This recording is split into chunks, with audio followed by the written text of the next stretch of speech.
Okay, so hello, my name is Boris Polania. I'm from near DevHub. I'm going to do today quick workshop. I only have like 15 minutes or 20 minutes. So what do you need to start coding on BOS, right? First, I want to explain what is BOS. BOS on the open web stack is the idea that all the stack should be decentralized. So BOS is the decentralized front end. Basically, I like to call it, it's not accurate, but I like to call it like React on chain. Basically, code your BOS component, deploy it on BOS, and that will be on chain. As long as the near validators are there, the code will be there, right? So the components are maintained by the validators, by the nodes. So, and what a component, basically components are small pieces of code that you can deploy, React code. And basically you deploy it and BOS will do the composability into applications. That's the main idea. So this is more or less a stack. So you can have the discovery, you have a data platform, you have the blockchain there. You don't have to use Near on the backend. You have to use any EVM compatible blockchain, and then you have the components on the top. That's the basic architecture. So there are three ways you can easily do this. We have the online IDEs. One is Jutsu. One is the native online IDE. I will show all this, but you can also use the VS Code plugin. Just install the plugin. You do the code. You can see the renders, and you can deploy from there. You only need Near to deploy, right? The rest is the backend. You select the backend. You can use, of course, Near as a backend, but if your smart contracts are in Solidity or in Ethereum, Polygon, you just can use ETHGlobal and connect the smart contracts. That's fairly simple. If you need any gas money for the hackathon, just let us know. We can send you all that you need, more than enough. You can, hack and deploy many times. This is the basic architecture. So basically, a full application has multiple components, and you just need to do each one. We have a lot of them pre-made, so you don't have to do it yourself. You just either import the component or copy paste the code. Is free. Is open. Sorry, every single component is open source. Every single component is available to anyone else. So anyone will be able to see your components, and you will be able to use other components. Of course, we encourage, if you're using, a like button and you want to use the Redis there, we encourage to use it. But we expect that the final application have original components to original app, right?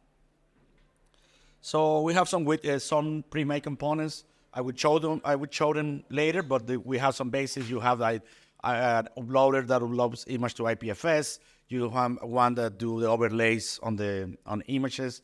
You can have one for infinite scroll to upload files, to do the tooltip. You can use Radix. I'll show a little the code of them. Okay. I will at the end. I will talk about the hackathon. Let's talk a little about the widgets. So these are.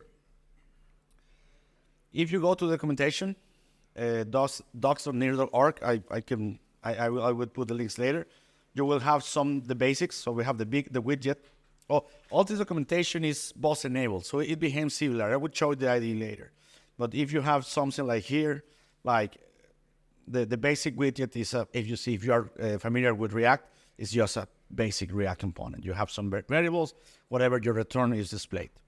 So if I change this here, it will change. So it's very simple. This is a very basic component. And then we have you have the uploader.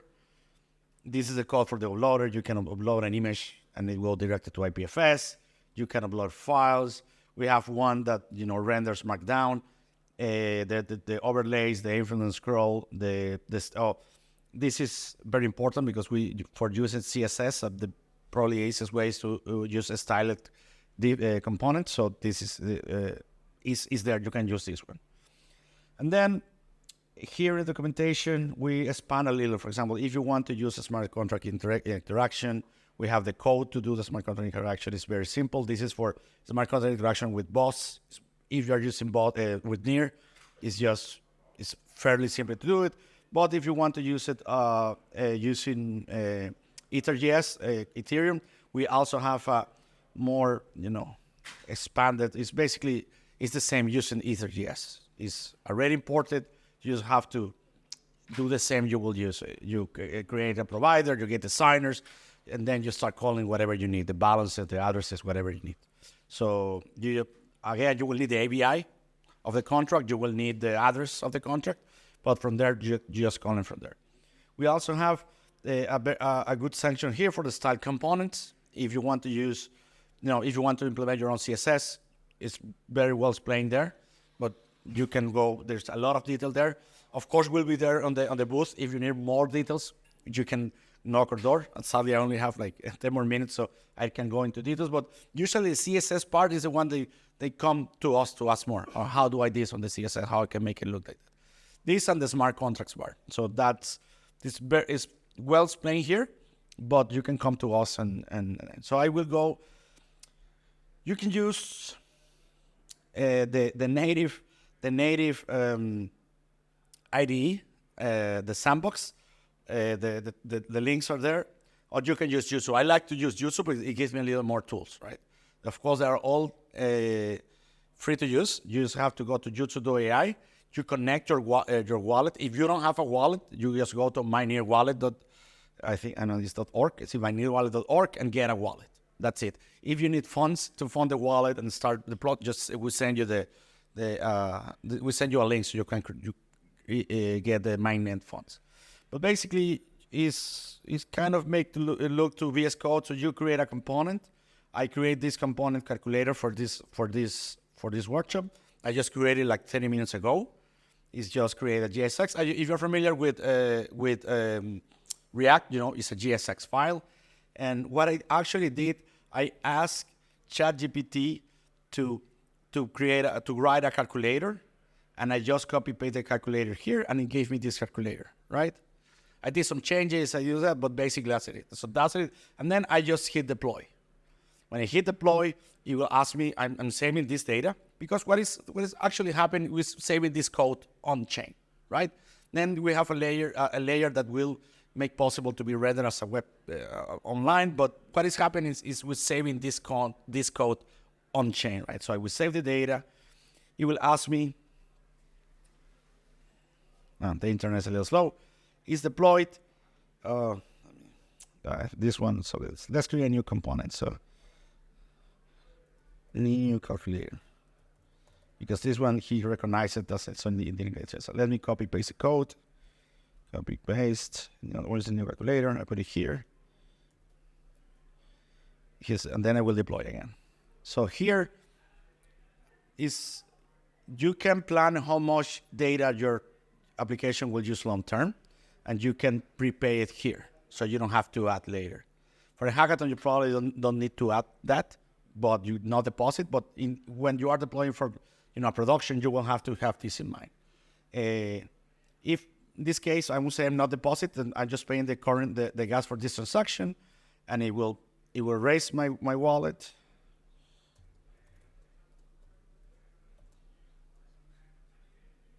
This is what it cost me, like 12 cents. This is the only payment you have to do. The component will remain in the blockchain as long as there is a protocol up there. So that's the only thing you know. You don't need to deploy to like monthly fees, like to Vercel or anything. The process is similar. And one is deployed.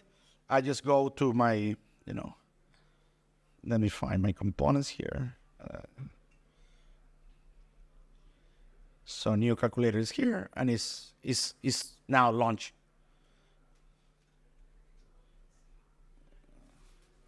You see it's online, and you can anyone.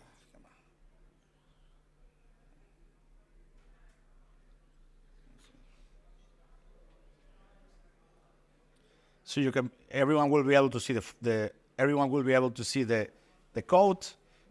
Everyone will be able to fork it, and then I can see it. Let's see it here. And this is a public component. Now the component is open, is available. Everyone can import it into. You can use it, so the component is there. So you can create multiple components, compose it into your single app, or create a single app with all the code in a single file. There's many ways you can do this. At the same way you will do a normal React component application. So this is all the things you need to deploy. Just get your component, put it. I mean, you can use let me use the.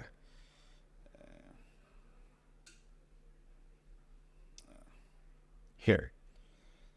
You can use a sandbox. This is the one we have.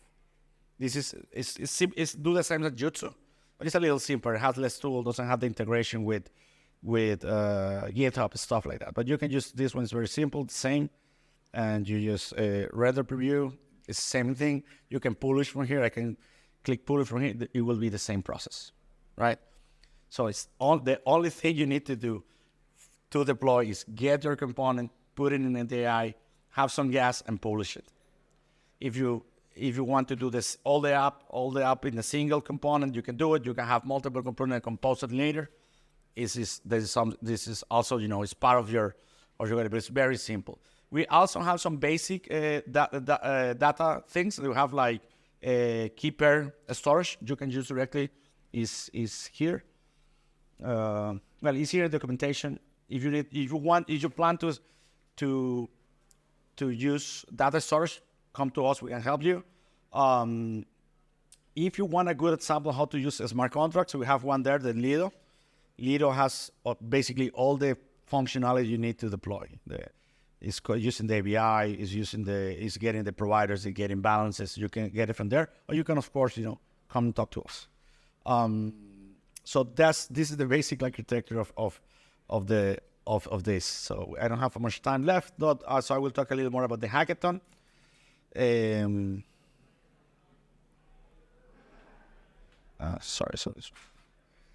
So the hackathon, for this hackathon, we have one first place, $3,000, two second place, $2,000, three third place, $1,000.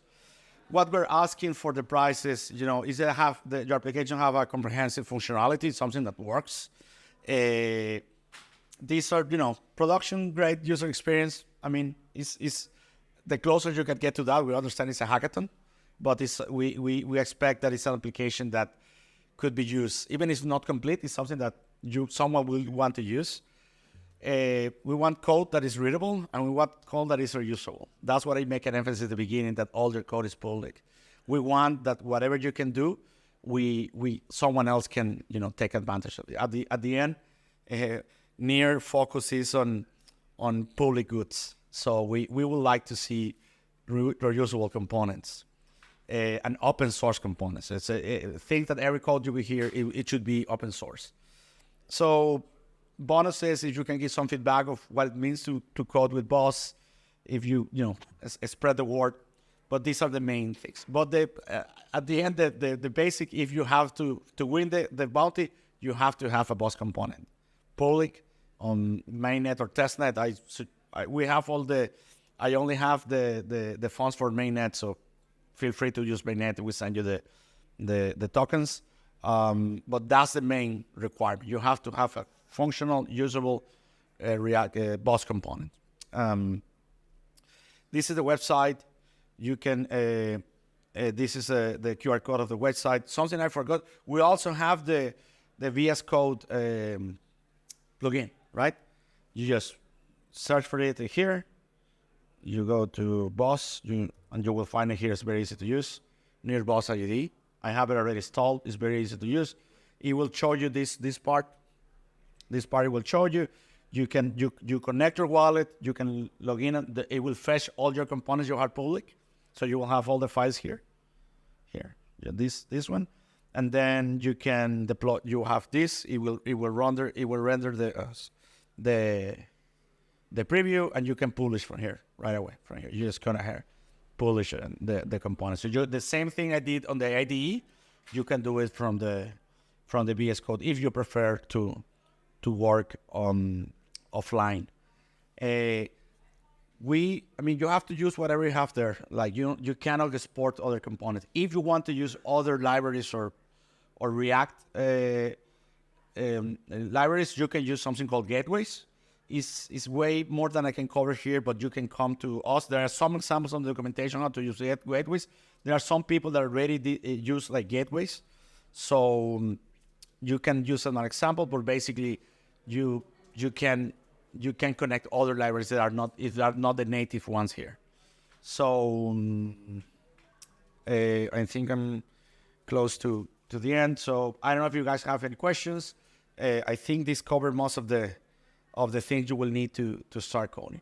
I really recommend as a strategy. We know, and we've been seeing this in other hackathons. You leave the front end to the end because the core, the meat of your application goes to in the back end. But if you're doing BOS, we recommend to start doing at the beginning because you have a learning curve, unless you already know BOS. So don't leave it to the end to start doing it. At least get the basic at the beginning. So when you get the point, you start doing the front end, you already have the basics covered, right? Again, we'll be there. Any help you need, we are happy to support. No matter how technical the question, they're always there to help. Yeah. I don't know if you have any questions. Almost on time, so let me know. If not, you can contact us on the booth.